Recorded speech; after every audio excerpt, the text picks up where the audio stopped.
Afternoon, everyone. It is my great pleasure to welcome you all to today's Data Matters seminar by Dr. Jedidiah Carlson.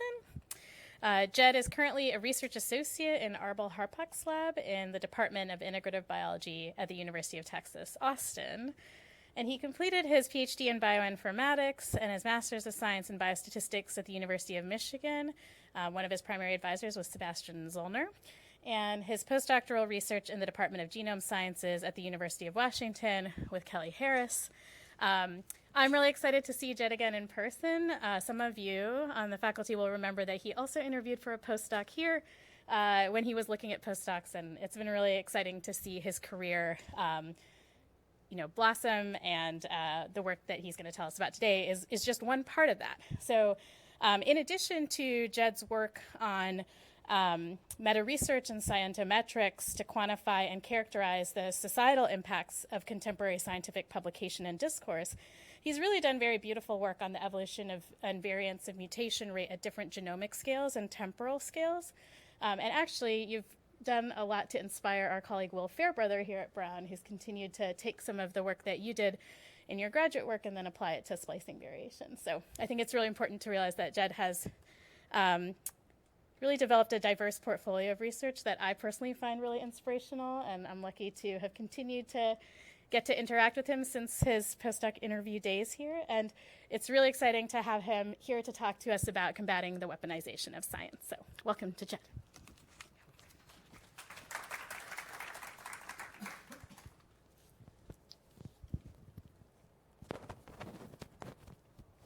All right, mic seems to be working okay. Yes, no? Great. So yeah, this is my first talk in over 3 years, I guess. So we'll all learn together what new nervous tics I've developed in COVID days. So anyway, I guess the impetus for this particular talk was the mass shooting that occurred at a grocery store in Buffalo, New York in May. As many of you know,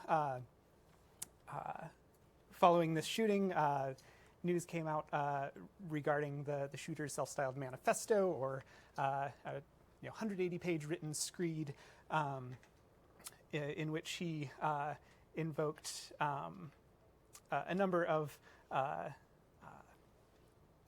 scientific research papers.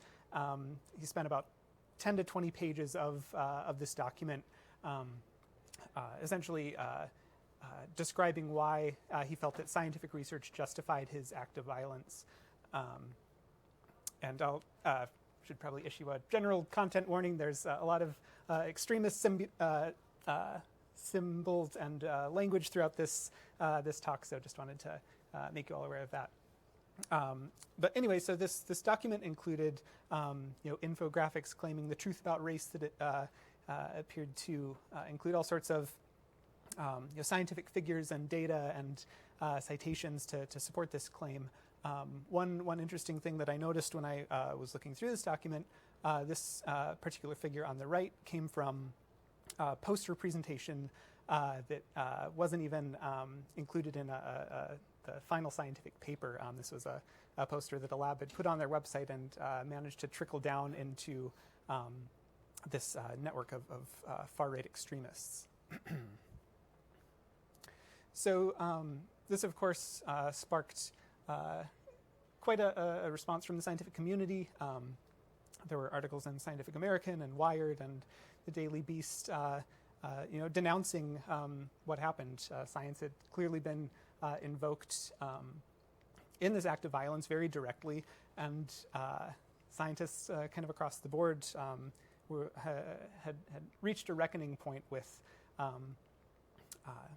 feeling that we needed to do something to prevent this going forward. My background, of course, kind of dovetails with this and has for several years. So as a graduate student, I got interested in how research from my field was getting taken up in far-right communities. And that led to some nice media exposure that really motivated me to continue this line of questioning. Following the Buffalo shooting, I posted a Twitter thread describing my own take on why this is happening and what scientists might be able to do about it. So I think this can really be distilled into 3 questions that are worth asking. First of all, I think it's essential that we try and understand how co-opted science is exposed, how science is exposed to communities that will co-opt it, and how those communities are transmitting it between themselves and to the broader public. Second, I think it's important to think about what are the elements of our scientific research that are appealing to the far right. There's all sorts of facets of research that are prone to appropriation, and so thinking through, what actually motivates that co-option is a useful practice for us as scientists. And finally, the big question is, what do we do about it? What are strategies for us to counter this race science propaganda? Is it even something that we should be attempting to do? And this gets into all sorts of messy, murky, ethical and bureaucratic questions about kind of the scientific enterprise as a whole. So yeah, with that, I want to quick discuss some of the modes of weaponization that I've observed in my time researching this. So very briefly, a little historical note. So what I would consider the first kind of far-right propaganda was an essay by a French aristocrat, Arthur de Gobineau, who wrote on the inequality of human races. This was published in the 1850s. Around the same time in the US, of course, the Civil War was on the horizon. At the time, there was a Confederate operative named Henry Hotze. He was a Swiss-American living in Alabama. And Hotze and American phrenologist Josiah Nott translated de Gobineau's work into English. Hotze later went on to kind of lead a convoy of Confederate propagandists in London, basically to drum up support for the Confederate cause among potential European allies. And Hotze started this publication called The Index, in which he regularly invoked de Gobineau's writing on the inequality of human races, in scare quotes, of course. So this is, I think, speaks to the deep history of not just people publishing race science, as de Gobineau did, but political operatives explicitly invoking that to promote a racist agenda. I'll skip over the next 100 years or so, when eugenics and Nazi race science, of course, were in vogue in various ways. I imagine you're all familiar with that. But in the 1970s, actually, following World War II, there was a trend of violent far-right groups taking up various aspects of scientific research to promote their causes. So this made an article in Nature. A group in the UK called the National Front was a strong supporter of sociobiology. The National States' Rights Party, a rather obscure group in the US, published this neo-phrenology of skull angles and prominently proclaiming in their propaganda science proves races are different. Another group, the National Alliance, they're noted by the Southern Poverty Law Center as probably the most well-funded and most violent of far-right groups in the last half of the 20th century, and they were also strong supporters of sociobiology as a discipline to promote their racist agenda. So this is something that we've been dealing with for a long time, but there's a lot of facets to this history beyond early 20th century eugenics and Nazi race science that I think have gone ignored, and there's a lot of lessons to be learned from thinking about the deeper elements of this history. Sorry to interrupt. Do you mind defining sociobiology? Oh, sure, yes, sorry. No, don't worry. So sociobiology was area of study popularized by E.O. Wilson in the 1970s, his seminal 1975 book. Sociobiology essentially argues that every social behavior in every species ultimately can be determined by genetics. And so, as you can imagine, this was an idea very popular with far-right groups who viewed genetic determinism as strong empirical support for their beliefs. Any other questions on that? So that brings us to today. I think the ecosystem in which, the information ecosystem in which the far right is adopting and incorporating science into their platform has really evolved with respect to the internet and social media. So here's another screenshot of a page from the Buffalo Shooters Screed. He makes a quick little statement and a link to scientific paper or news article or FBI statistics page and so on. This is, to me, when I saw this, it was really reminiscent to what I've described as a far-right journal club. There's all sorts of extremist communities that kind of build up around following the scientific literature. So one of these, the Human Biodiversity Bibliography. Human biodiversity is essentially a dog whistle for race science and this kind of extreme hereditarian view of the world, that any genetic differences between populations manifest as behavioral and social differences that we observe between different groups. So this particular website has maybe 900 or so papers, and you just scroll and scroll and scroll. It's almost propaganda by volume as opposed to actual content. This trickles into other areas of the internet too. So there's Telegram channels that kind of center around, center around kind of far-right interpretations of contemporary scientific research. And these groups are absolutely following the contemporary literature through papers that they come across on social media, because scientists are also on social media, and we use it to great effect for our own purposes. And so there's a very disturbing trend of these journal clubs becoming a very important facet of the current far-right ecosystem. What really, I think, set the Buffalo Shooters Screed apart was not just citing the papers, but visually interpreting the papers in an overtly racist way. So there's a particular paper that came out in 2018. This is a genome-wide association study, colloquially known as EA3. It was the third such study looking for genetic variants that are associated with the trait of educational attainment or years of schooling.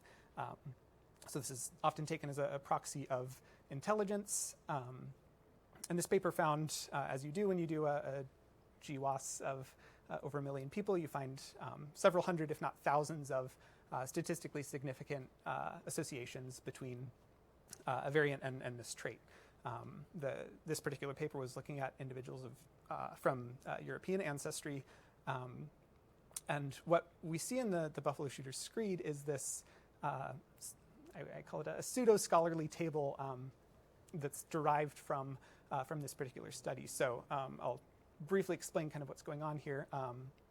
Here's a zoom in of a few of the lines. So basically what this paper did was it shows a number of genetic variants that were found to be associated with educational attainment in this sample.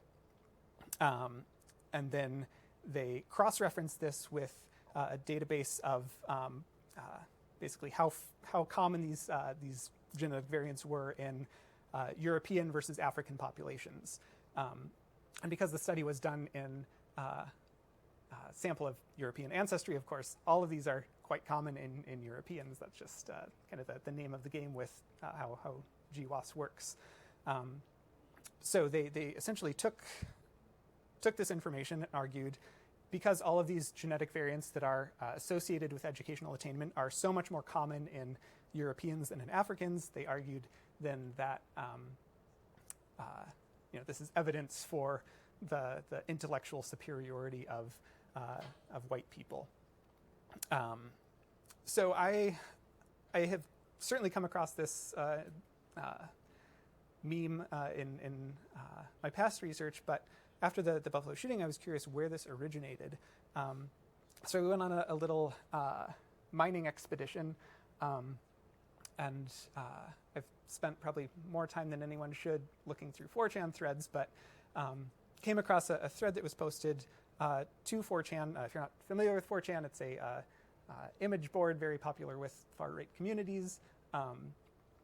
What I found was, so this thread was posted less than 2 months after the EA3 study was published. So again, speaking to how closely this community is keeping track with contemporary literature.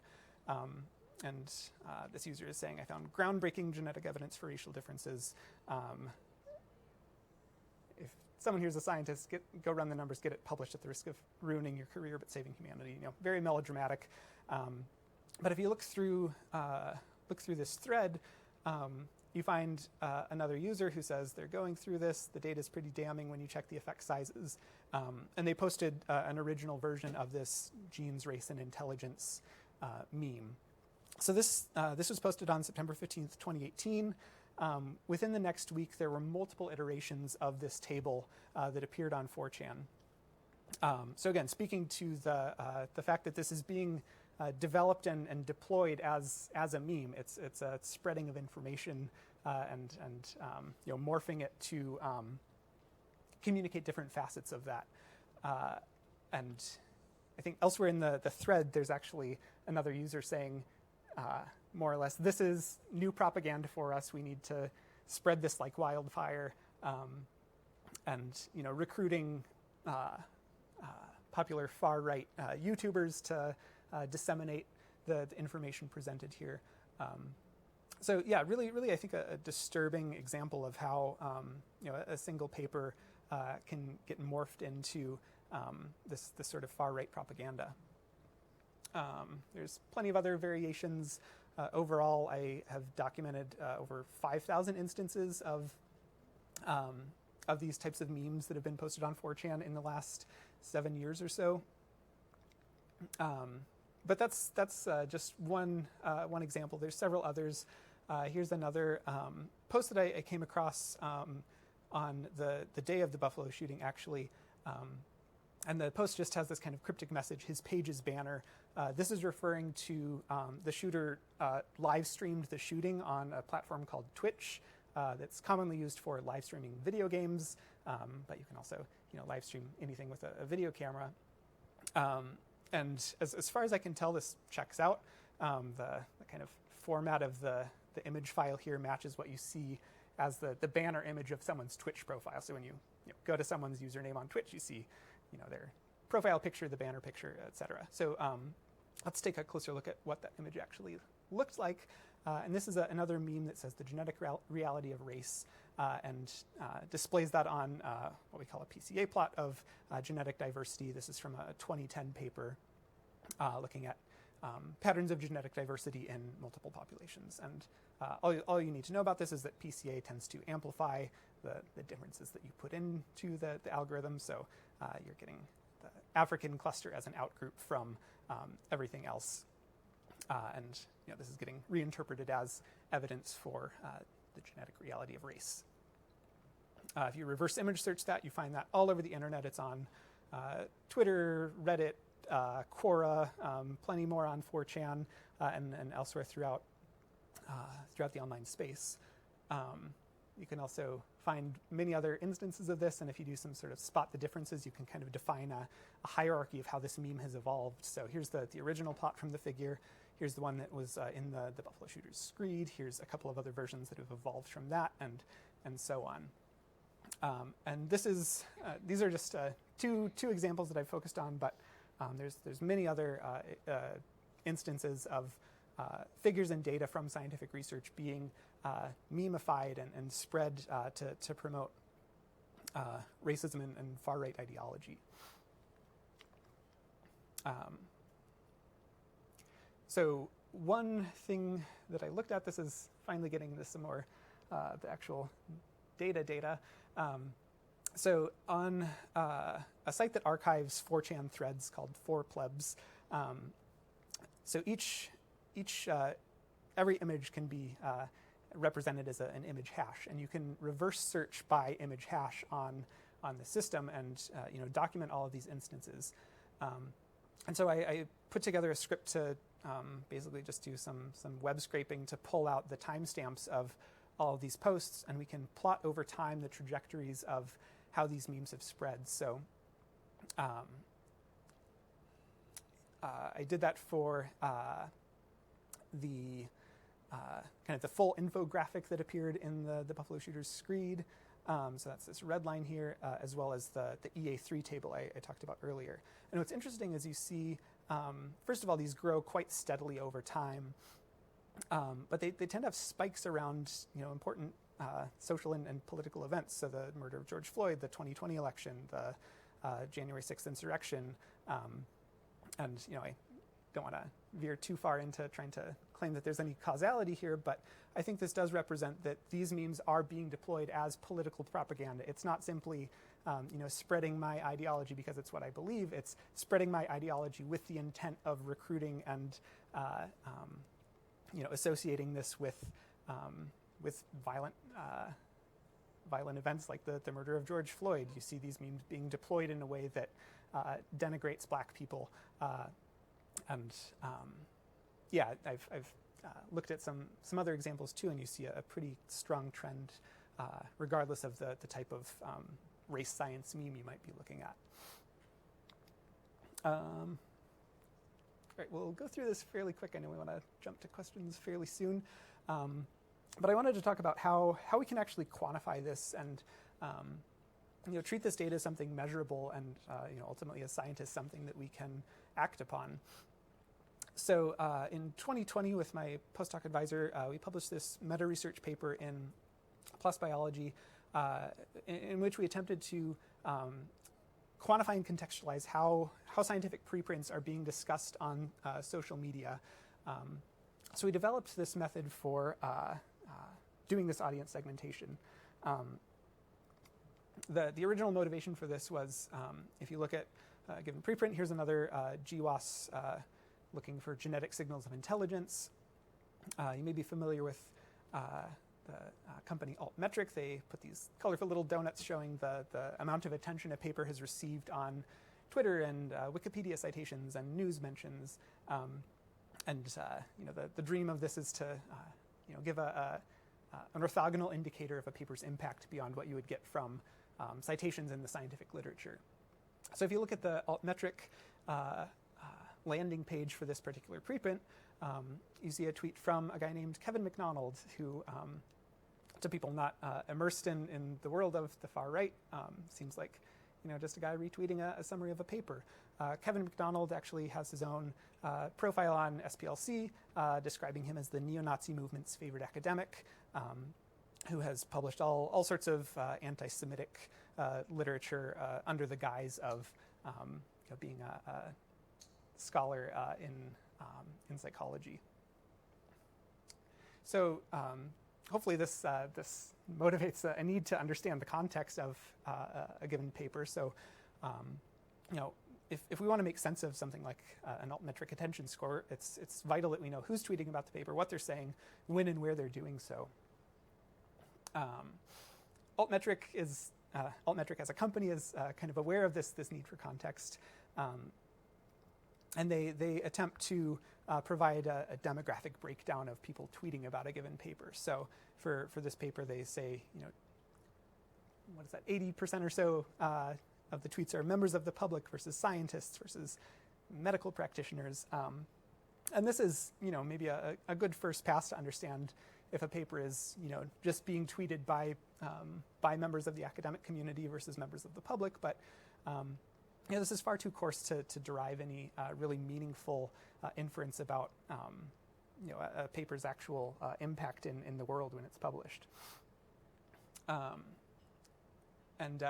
altmetric acknowledges that this is a hard problem. Their approach essentially just uses an individual Twitter user's bio. So when I tweet about a paper, they look at my bio. This is from when I was a postdoc, and there's academic-looking words, like postdoc and lab and genetics and some other interests of mine.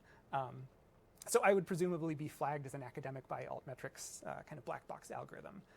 My PhD advisor Sebastian is more inscrutable with a completely empty bio, and my committee member Gonzalo Abcasis, who is by all accounts a world-class scientist, has a bio, but it doesn't necessarily scream I'm a world-class scientist. So there's difficulty with using Twitter bios for doing any sort of audience segmentation.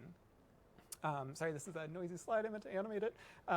So the approach that we took, we have, suppose, 2 users who tweet about a given preprint.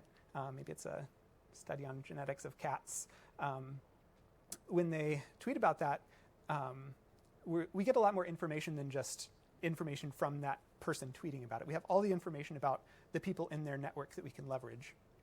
So when they tweet about it, they tweet it to their followers. We can look at their followers' bios to maybe better infer the communities that this individual is embedded in. So this first user might have fairly academic-looking followers. The second one may have maybe less academic-looking followers. But we get a lot more information if we just collapse all of those bios into a single, I'll call them a user or audience document. And so what we can do is take a topic modeling approach, essentially apply this method to identify sets of keywords that frequently co-occur together in a given document. So in this toy example, maybe we find this topic 1 and topic 2 indicating these keywords tend to occur more often in some users, these keywords tend to occur more often in another user. And then we can quantify each user as a composition of those topics. And so we do this systematically across a large amount of data. So we looked at about 1,800 of the most highly tweeted bioarchive preprints we could. With those, we had over 330,000 tweets that we analyzed, averaging out to about 180 per preprint. But the real meat of the data here is in the bios of their followers. So ultimately, we scraped over 470 million follower bios. This obviously includes overlap. If I tweet about multiple papers, there's going to be double counting of my followers in this number. But it's an arduous process with a unpaid Twitter API. So there's all sorts of rate limits that made this take several months just to collect the data. But I consider this my foray into doing field work. So we can look at the output of this for a single paper. So here these stacks of colored bars. Each horizontal stack of bars represents a user who tweeted about this paper. The color of the bar segment corresponds to the inferred audience topic. So we have our, and I denoted the academic-looking topics with a little mortarboard there, but one topic looks like it's biology, genetics, neuroscience. Makes sense because they're looking at sex differences in gene expression in the human fetal brain. But what you'll obviously see here is we have several topics that were inferred to be associated with keyword sets that are kind of overtly extremist. So this topic 5, we have conservative, MAGA, American, Christian, white, nationalist right next to each other. And this is, it really struck us as, even as someone who's kind of passively followed these trends for a long time, seeing them kind of emerge so clearly was disturbing to me and I think a lot of the people who read this. Overall, we found, let's check in time, significant number of preprints had the very explicit white and nationalist keywords. And in some cases, more than 25% of the total audience was associated with these audience segments. We did some additional attempts to make sure we weren't just pulling out or make sure we weren't overinterpreting the audience topics. So we looked at essentially this pattern of network homophily. Basically, if a lot of my followers also follow David Duke or other prominent white nationalists, that's a pretty good indicator that I'm well embedded in that network.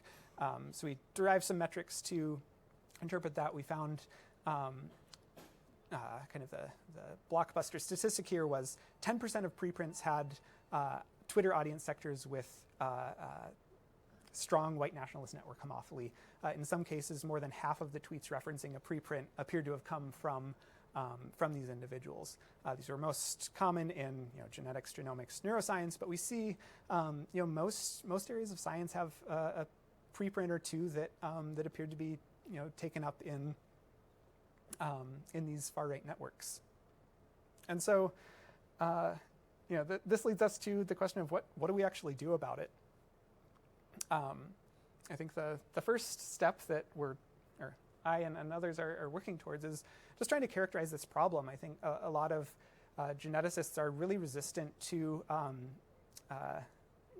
thinking about this beyond acknowledging that there's extremists on the fringe that are better off ignored. We have hard data to demonstrate that this phenomenon is occurring regularly and rampantly throughout science, and especially in genetics and genomics. The next step here, I think, is what I'd call cleaning house. There's kind of two sides of the coin are, one, how, quote, mainstream research is getting weaponized in this way, but we also do have a lot of people with legitimate academic credentials who are conducting and publishing debunked pseudoscience and violating the ethical norms of science.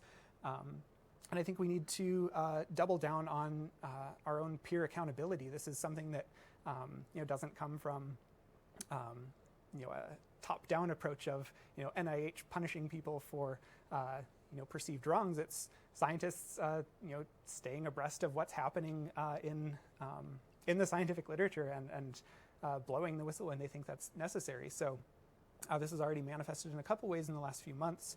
A researcher in Belgium was cited heavily in the Buffalo Shooters Screed. And there's a group at the university that brought that to the administration's attention, and I believe he was suspended. I'm not sure what the current status of this is.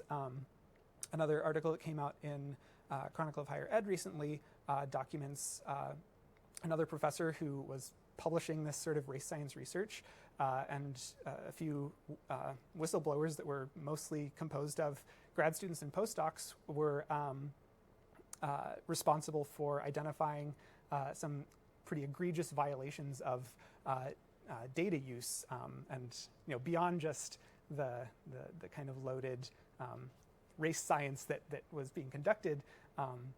He was sharing it in unapproved ways, violating rules that NIH had clearly set for how and where data can be stored and shared. The next step, I think, is again, I think we need to reassess the incentives that we're working towards. We're incentivized to think about positive impacts of our work, but I think we also need to consider what are the negative harms that may or have arisen from the work that we've done. I think we need to anticipate that our work will be misappropriated. I think that should guide how we're conducting and publishing our work and communicating about it with the public. And finally, of course, we need to continue to contend with the biases that are embedded in our data, our methods, and the inferences that we're making from that. Final step, or I may have another step, is to think about new visualization strategies for population genetic diversity. So had the great pleasure of working with SOHINI on a comment that came out in Nature last month, in which we go into this in a bit more detail. But there's a handful of kind of clever ways of subverting the message that gets amplified when we talk about genetic diversity in humans. And so thinking of different ways to visualize that data in a way that reinforces what we know and what we've proven empirically over the years with regards to the shared humanity of human populations. I think there's a lot of power to be had in doing this, and ultimately that makes for better science. And finally, I did have a last step. I think scientists can take up an air of activism and solidarity with communities that are affected by racist violence. So I wrote lengthy commentary in Science for the People about this, talking about the history, talking about the many, many great scientists who have tackled weaponization over the last century and worked with their communities to undermine the weaponization of research and use it as reclaim science as a mechanism for building a more just and equitable society. So I have a few takeaways here. I do want to emphasize this last point. I don't think we as scientists should task ourselves with solving the problems of racism. This is something that always comes up. A criticism of kind of my take on this is, it's not our responsibility to fix racism by changing how we communicate science, and I agree with that. But I do think that in our capacity as experts and the prestige that comes with that, we do have a responsibility to reduce the impacts of racism in whatever way we can. And so with that, I would love to jump into a discussion. Sorry, we went a little over time, but thank you all so much, and looking forward to chatting more.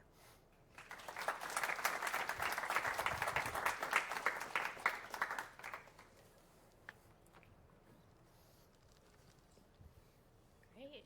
All right. Thank you so much, Jed. So I'll just try to project into the microphone, but for folks who have questions, if you can introduce yourself, let's get the discussion going. Yeah. Hi, I'm Leah. I'm a PhD student here. Thank you for the talk. It was really enlightening and important. Brought up a lot of important questions. I'm wondering, I've been reading a little bit about this process kind of called what Ruha Benjamin called the datafication of race-related issues, and how scientists will study kind of comprehensively, extensively, using race as a classifier, and then say things about race, either when it's not directly relevant or when it's kind of just rehashing the problems that we already know exist, like, oh, there's more trauma, like biological trauma for people who have endured generations of racism, or people who are racialized in a particular way suffer more than people who don't, things that seem to be kind of intuitive. And I guess I'm wondering what you feel like the extent of looking at the questions we're asking as scientists, or when we start collecting the data in the first place, what role scientists have to kind of not, it's good to kind of do all the things you mentioned about looking at our work and reframe, kind of tackling the problems as they come up, but to what extent should we be doing that as step zero of do we actually need to be doing this research or not, and what role does that question play?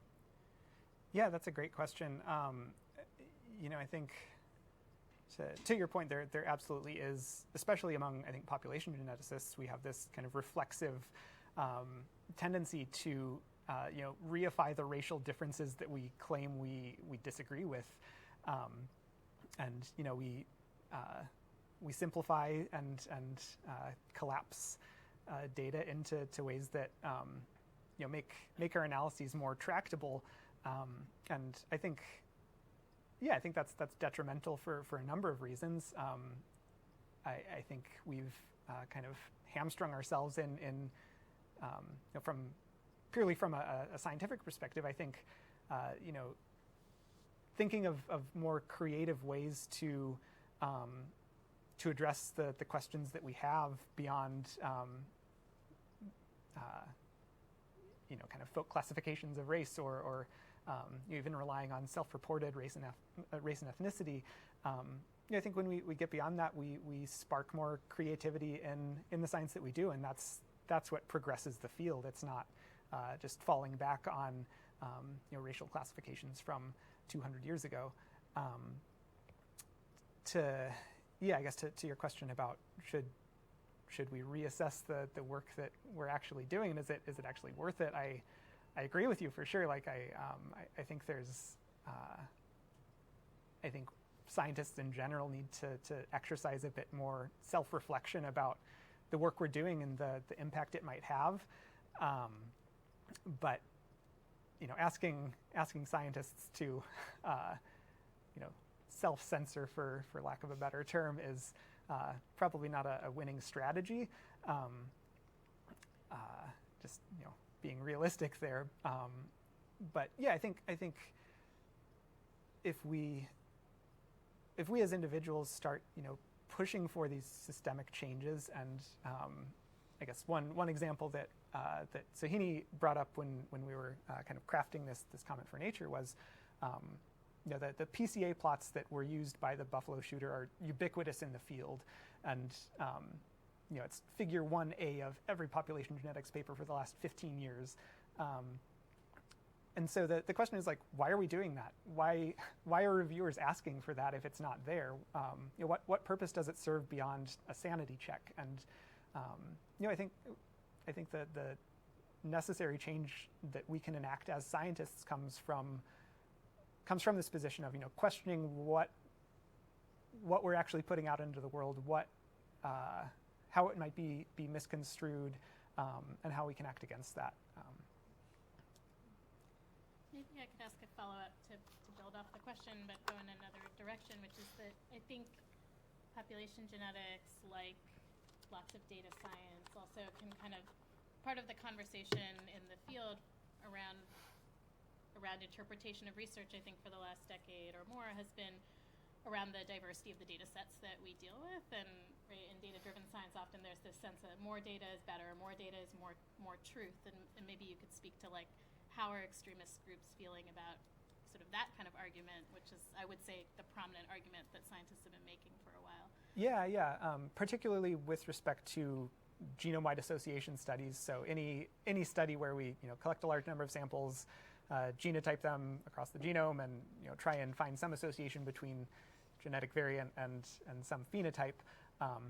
There's been a big push to diversify those efforts because, for the most part, the individuals sampled have been white European ancestry. And so our co-author on this Nature piece, Brenna Henn, she studies almost exclusively sub-Saharan African populations, and has been an important voice on the need to diversify the populations that we're studying.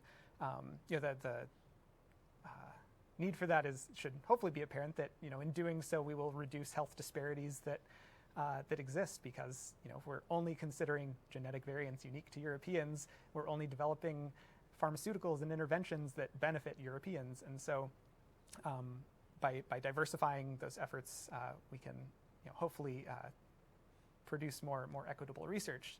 The flip side of that, of course, is a lot of far-right extremists are actually really enthusiastic about diversifying genomic data sets.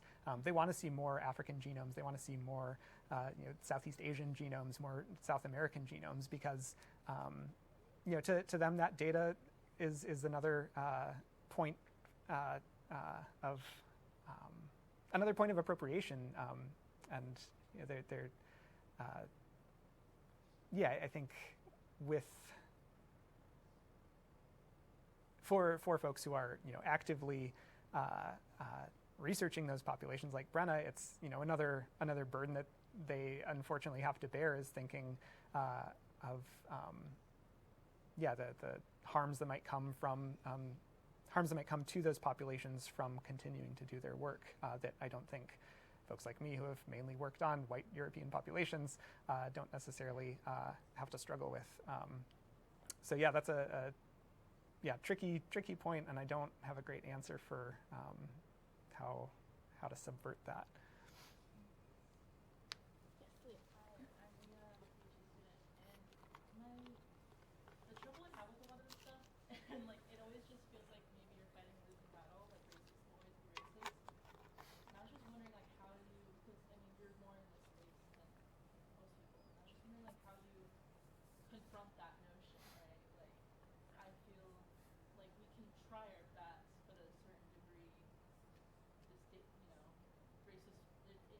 change their minds? Yeah, I think. Like, I'm just wondering like how you approach that idea. Yeah, one of the difficult things that with where we're at right now is, a lot of the literature cited in the Buffalo Shooters paper came out, 10, 20, 30 years ago. Like they already have this massive corpus of information to draw on, and so if I write a paper that is airtight, anti-racist message that is fantastic science to boot, like that's just a paper that they'll ignore because they already have all these other papers that make the point that they want to make. Maybe to venture more into my personal politics of it, I think if you're familiar with Science for the People, it's a left-leaning scientific publication that there's a strong angle of scientists as advocates and a mechanism for social justice. And I think my perspective is that most, if not all, geneticists, human geneticists are in some way or another have espoused some sort of anti-racist dogma about human genetics research. There's all sorts of statements coming out from American Society of Human Genetics, Genetic Society of America, all sorts of open letters. There was, after Nick Wade's 2014 book, A Troublesome Inheritance, came out, there was over 100 prominent population geneticists wrote this letter refuting his claims about genetic differences between races.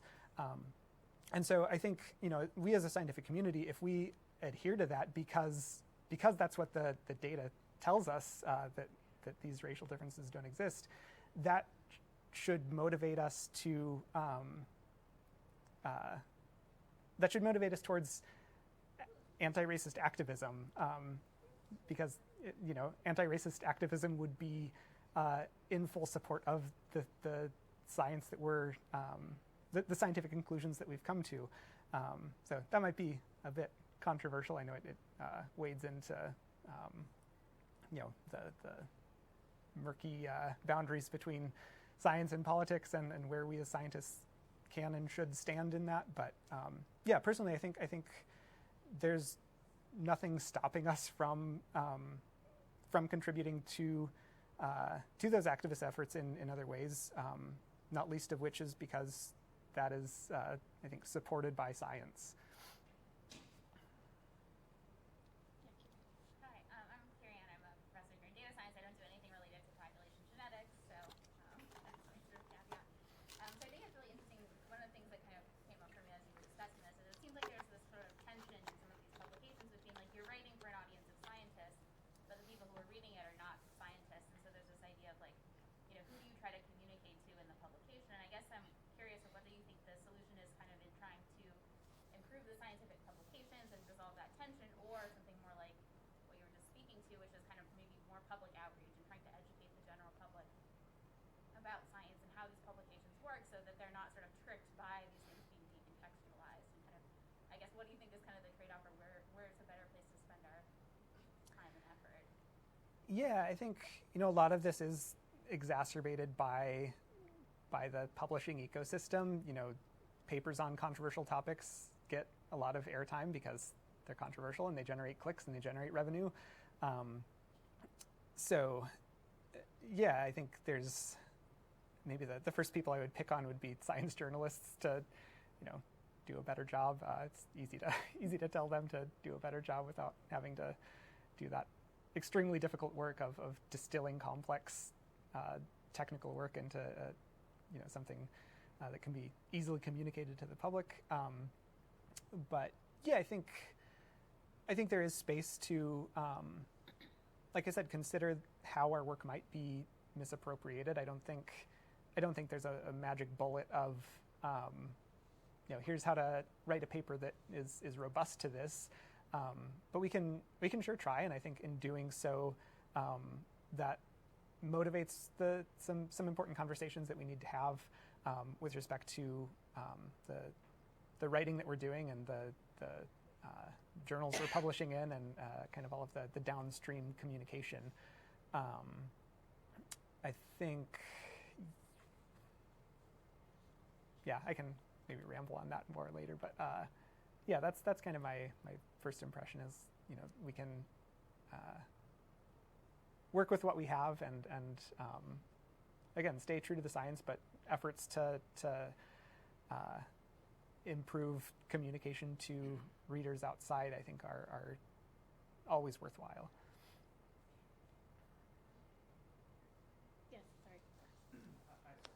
I'm Travis from also I found your talk very interesting. I agree. I wonder, so just to prevent the next white nationalist or terrorist attack of people, to what extent can we help, like this, for example, if we have a paper that is being published and we can trace back citations into a foreign white nationalist or something like that? Is it possible to do that? Is it possible to make the police aware of that and say, okay, maybe this phone will need some surveillance because that's where the last mass shooting came from? Is that possible? That's a good question.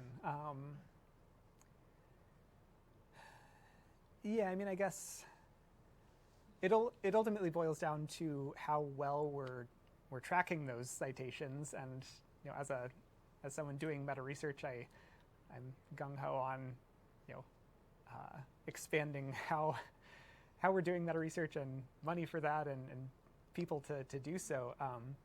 I think with the data that I've looked at, I guess I've looked at altmetrics in a couple of domains. First is the Twitter data, but also you can think of the 4chan posts with images of appropriated figures. Like that's another meta research or another altmetric data point. And so, yeah, I think we need systems to do that if we're going to catalog and track those trends, if we're going to be able to use them effectively, because I don't know too many other scientists who are regularly in those spaces and thinking about how their paper might be cited by someone other than another scientist who will increase their H index or whatever. So yeah, that's my pitch for more funding for people to do this sort of work.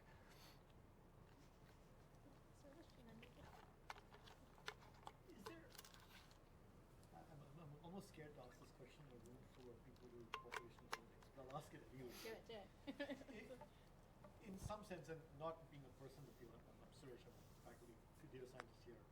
Not being a person who works in this area, my crude understanding of population genetics is part of just trying to understand, genetic diversity, genetic variation, and to some extent the ways in which genetics sort of indicates aspects of, whether they're sort of heritable aspects or physiological sort of things like that. That's my vague understanding of population genetics. Is there, and again with careful boundaries about what can and cannot be sort of inferred from genetics, how genetics interacts with epigenetics and other environmental factors. But at the core of that is the premise that you can learn something from genetics. And I think it seems like that's all that these groups need. The idea that something can be learned from genetics and then they just take it and run with it. So in some sense, no matter what you do, it feels like the core premise of the field is one that these groups are going to glom onto and use for their own purposes, no matter how carefully hedged all the claims made. How does one deal with that sort of? First of all, am I even correct in this? Oh, you're absolutely right. Like, geneticists are interested in differences. Like, there's a famous French geneticist who wrote a lovely little book called "In Praise of Differences," and I think genetic diversity it's beautiful. Like, there's so much to be learned and so much. I think there are many genuine opportunities to reduce the disparities that exist in the world by thinking about genetic diversity. But I think we may have fooled ourselves into thinking that our work is more important than it actually is. Yeah, maybe you might have a perspective on that too. Not to pass the buck. I think what conversations with Jed and the more I've been thinking about this, I think there is an issue, and maybe this gets to Carrie-Ann's question of, I kind of have come to realize that I think there's a lot that as scientists we leave unsaid, and we think, oh, it's just obvious that this is the context in which I'm speaking. But even just saying it out loud, like, I'm interested in minor fine-scale structure in these data and how, like, that might reflect mating practices that have led to this kind of genetic differentiation. I think we don't say that enough, and this sense of kind of pattern contextualized by scale, I think it's very easy to get lost. So I would say, yeah, genetic differentiation is really lovely and amazing, but I think it's very easy to focus on that and get kind of moved away from the similarity that pervades us all. And so there's a way in which trying to communicate both of those things together, I think, is hard, but also could be really effective. Maybe it's naive, but that's what I've been thinking a lot about. If I could follow up. Yeah, please. I mean, just as a sort of point one finger, four fingers back, right? I mean, in the tech world, it's the same problem, right? That we want to use things like machine learning to make predictions. We believe there's value in doing so. We honestly believe there's beauty in how we can extract patterns. But that also leads to all the problems with algorithmic bias and discrimination that we're seeing. So it's the same. I guess I'm asking the question out of this feeling that I don't know how to solve the problem in our spaces now that we're seeing this same trap. So I'm looking for help there, I guess. Yeah, I think, quick aside, I think there's also far-right extremists also like to invoke this sense of secret knowledge, and either they interpret something that the geneticists, the expert geneticists, have overlooked, or geneticists say one thing in public and mean one thing and say something else in private that is more racist. And I think, I think in terms of, like SOHINI said, just kind of laying bare our scientific interests in in as excruciating detail as possible, there's value in that, and that alone isn't going to preclude anyone from appropriating our work. But I think I think ultimately I see it as kind of being in a ongoing struggle for the people on the fence, or people who might be influenced by something they see on Reddit or 4chan or whatever dark corner of the internet they might have stumbled into. And so, I think there's a lot of opportunity for scientists to engage beyond the confines of the scientific ecosystem that we've constructed around ourselves. Maybe I'll say one more thing, and then I know David's been waiting. I do also think there is a real challenge to overcome the sense that we are all taught as young kids that our genome is a blueprint. It would be great to dismantle that, because I think that's something that many fields run with, like sociology, psychology, right? So this sense of, genetics has some special meaning that's incontrovertible. I mean, yes, you cannot change your genome in the way you can change other things about your presence in the world, but that is also something that I think is easy to reify, even in scientists' minds in other fields, right? Like, oh, there's this genome and it means something, right? And that's a challenge. But yeah, David, you've been waiting for. Yeah, the question is, I think others have asked, is how do you best combat this? And is publishing papers in the sort of mainstream scientific literature the place to go? Or, I mean, the horrible thing that this implies, what Leah was saying, these are things that you probably can't convince these people of otherwise. Should you present these things on 4chan and go right to the source and combat them at the battlefield where the action is happening?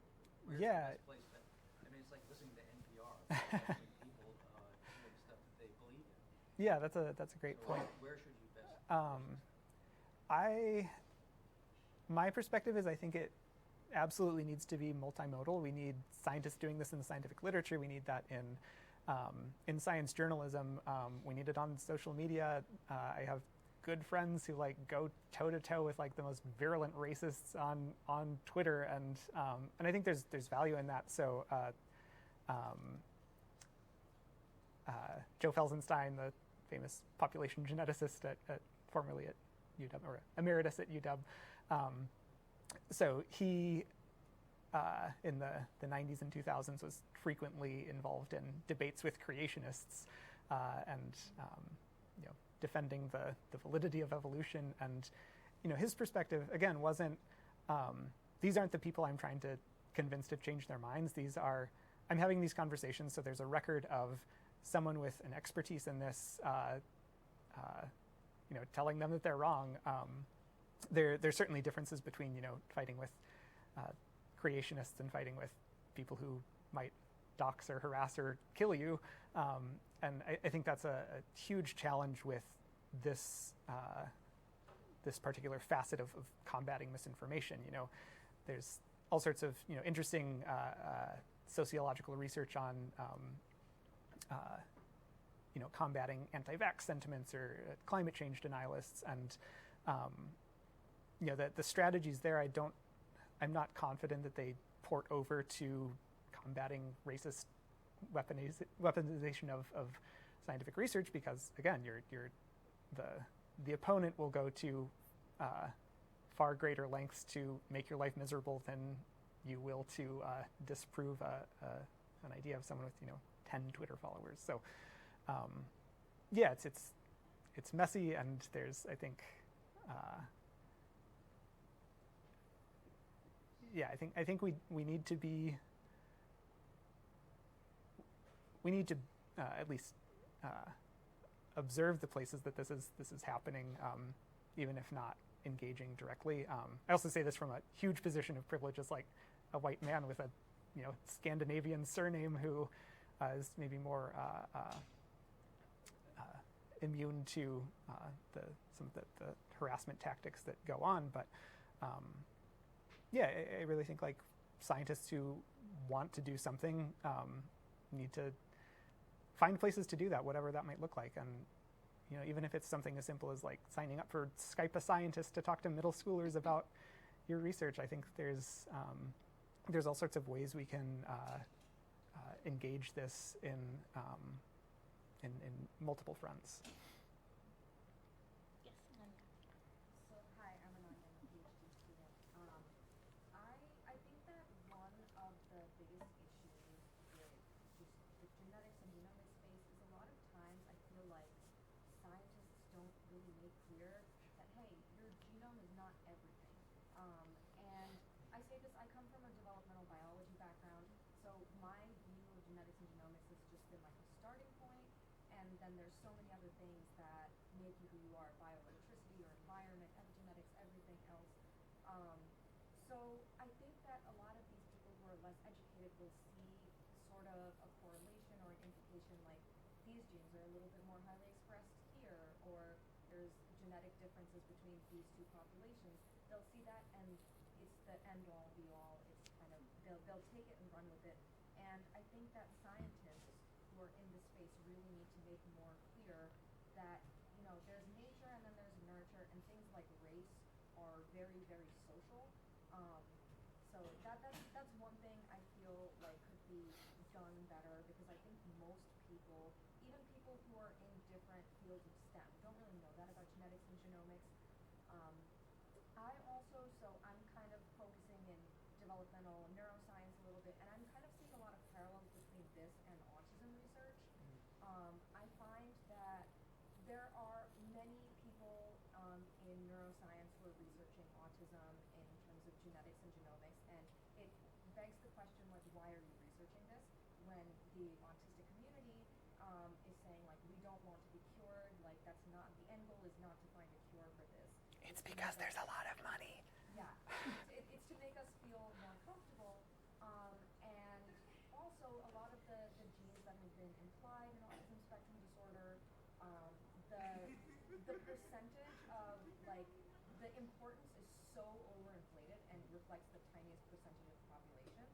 So I think that things like this that have a very large social component, like, scientists should be a lot more clear, like, this is probably even more social than it is genetic, and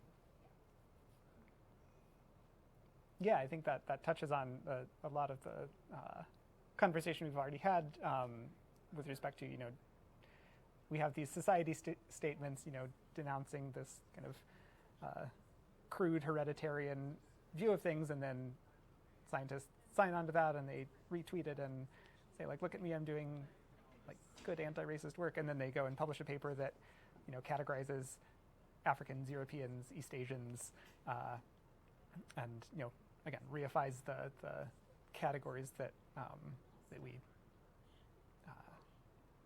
claim don't really matter in any meaningful way. So yeah, I mean, I totally support what you're saying. I think again, easier said than done to convince entire field of GWAS is kind of it's become its own subfield of genetics, and I will say, plug for the new lab that I joined a couple weeks ago. We're really interested in these questions of how we've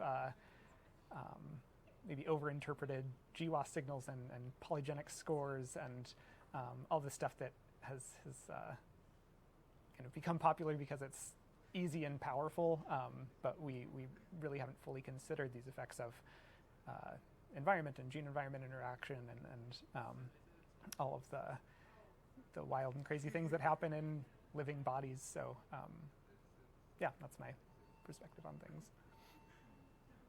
Yeah, Matt.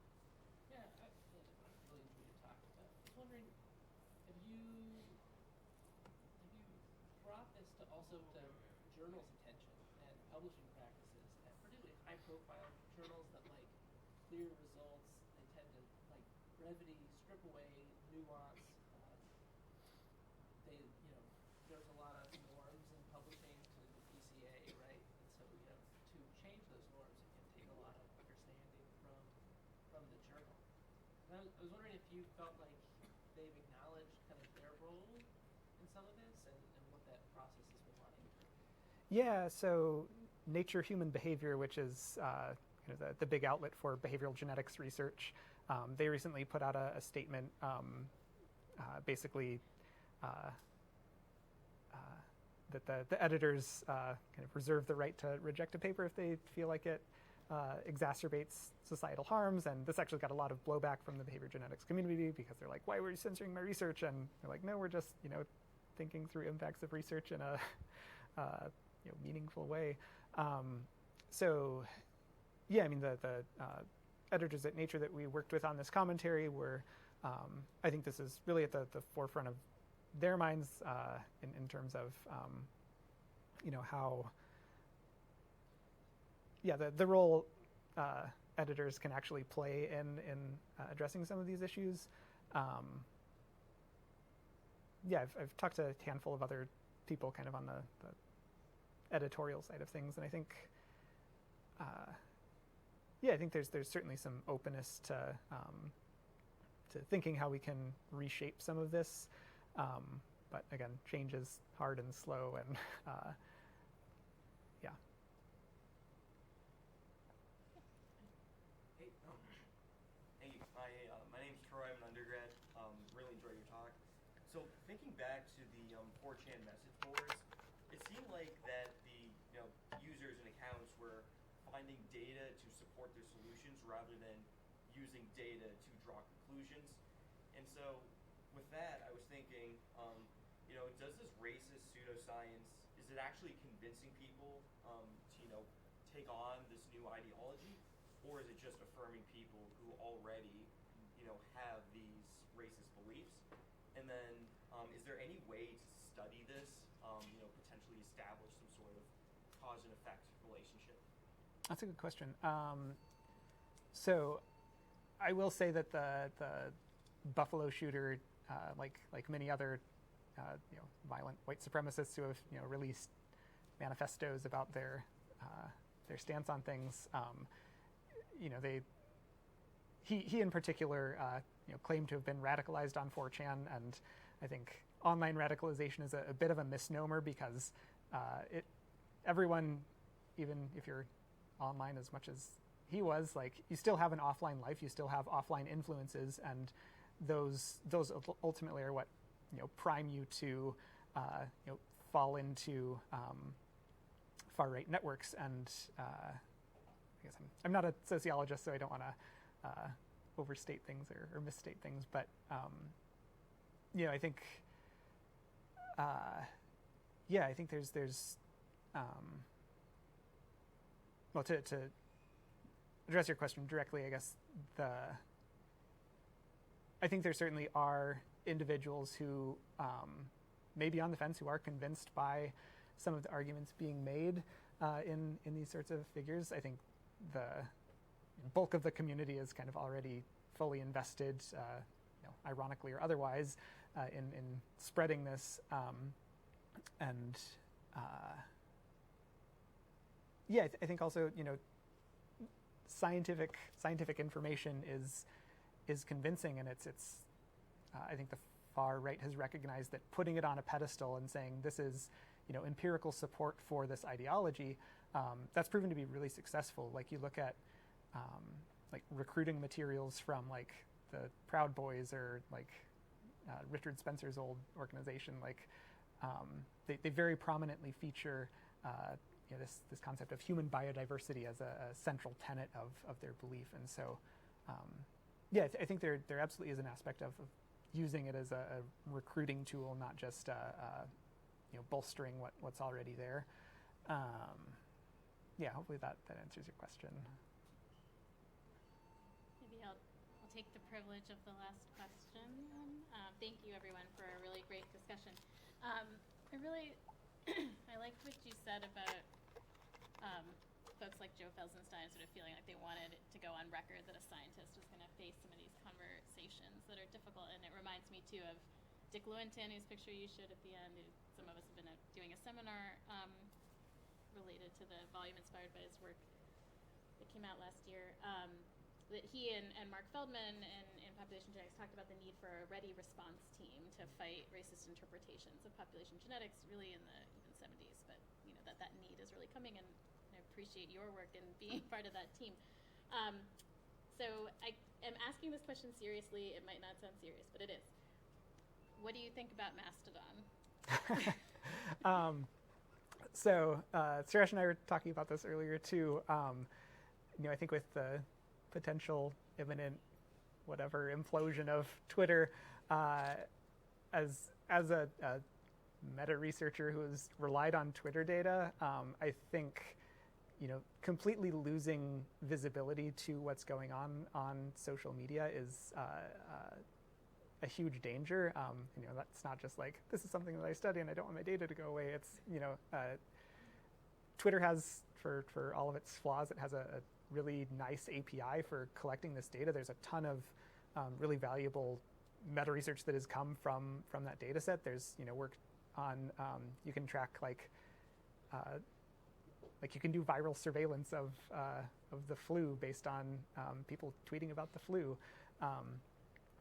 And so, I think just the architecture of Mastodon is such that there's no way you could reproduce that on that as a social media platform. I think the architecture of Mastodon is also such that it tends to, it rewards siloing yourself with like-minded individuals. And I mean, I should speak, I love all of my Twitter friends and talk to them on a regular basis. But, I think you're